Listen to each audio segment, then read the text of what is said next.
Guys দেখো আমি কি কিনেছি না, বার্থডেতে পেয়েছি গিফট। হ্যাঁ ওই দেখো বেলুন টেলুন। বার্থডেতে সব দিয়েছে। দেখা এটা দেখা TV দেখা, ভালো করে দেখা দেখা। কি? কেউ দেয়নি। রবিবার দিন গাড়ি কে হন দেবে? ও মাই গড, খোল খোল খোল খোল, প্লাস্টিক তাড়াতাড়ি খোল। নতুন নতুন কালারিং চেঞ্জ হচ্ছে, ভিতরে কি করে? কালার চেঞ্জ হচ্ছে।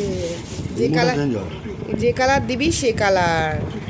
ও দেখা দেখা দেখা, এখানে যে কালার, এই দেখো এখানে যে কালার আছে সেইগুলো হবে। হ্যাঁ পারবেন? সুন্দর হয়েছে না বন্ধুরা? আগেটা দেখতে বেশি সুন্দর ছিল। কিন্তু লাইটটা তো ভালো করে জ্বলে। হ্যাঁ এটা অফ করবো, এটা অফ হবে, এটা অন। দেখাও। বন্ধুরা তোমরা দেখো, এইটা আমি আমার বার্থডেতে পেয়েছি। দেখো এই বেলুনগুলো সব